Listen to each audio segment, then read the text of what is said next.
परीक्षण करण्याची आपण त्यांना सांगितलं होतं, त्याप्रमाणे त्यांनी आपला अहवाल काल सुपूर्द केला आणि मला वाटते 20 तारखेला आमचं मंगळवारी खास अधिवेशन आहे. त्यापूर्वी मंत्रिमंडळाची बैठक होईल आणि त्यामध्ये किती टक्के आरक्षण द्यावं हे कायदेतज्ञ वगैरे यांचं जे अहवाल असेल तो मंत्रिमंडळात स्वीकारला जाईल आणि तो विधानसभेत मांडला जाईल. पण हा जो काही सर्वे केला त्याच्यावर आता विरोधकांकडून प्रश्न उपस्थित केले जात आहेत. इतक्या कमी दिवसामध्ये हा सर्वे होऊ शकतो का अशा पद्धतीची विचारणा केली जाते. कुठेतरी गोळवण सरकार दिशाभूल करते असा तुझा आरोप होता. हे बघा, मला वाटते की इतक्या परफेक्ट रीतीने त्यांनी केलेलं आहे.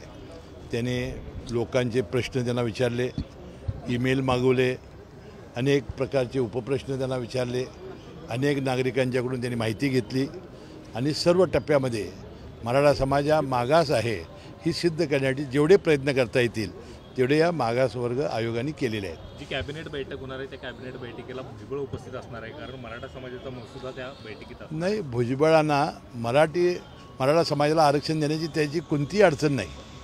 त्यांचं फक्त मत होतं की ओबीसीतून आमचा वाटाच देऊ नका.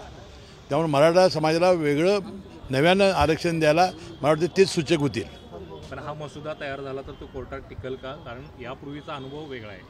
टिकवण्याचा आम्ही 100% प्रयत्न करू. यापूर्वी एकदा फडणवीस साहेबांनी दिलेला होता, त्यावेळेला ते हायकोर्टात टिकलं होतं, सुप्रीम कोर्टात टिकलं नव्हतं. यावेळेला दोन्ही ठिकाणी टिकेल. आमदार अपात्रतेबाबत जो काही निर्णय झाला त्यावर सर्वोच्च न्यायालयात जाणार असल्याचं शरद पवार यांनी म्हटलेलं आहे. सर्वोच्च न्यायालयात आव्हान या सगळ्या निर्णयाला दिलं जाईल. नाही, होणारच ना. ज्यावेळा असे निर्णय होतात त्यावेळा उच्च न्यायालय, सर्वोच्च न्यायालय दोन्ही पर्याय खुले आहेत.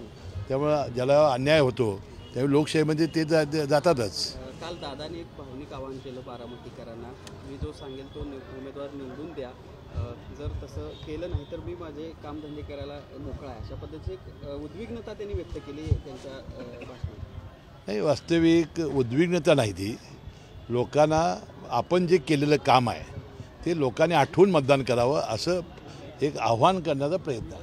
घरात मला एकटं पाडलं गेलं पण बारामतीकरांनी मला एकटं पाडू नका असं सुद्धा ते म्हणते.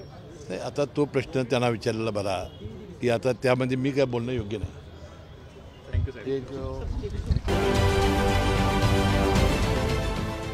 देश विदेशातील प्रत्येक घडामोडींचे लाईव्ह अपडेट मिळवण्यासाठी आता साम टीव्हीच्या सर्व सोशल मीडिया प्लॅटफॉर्मला लाईक, फॉलो आणि सबस्क्राईब करा.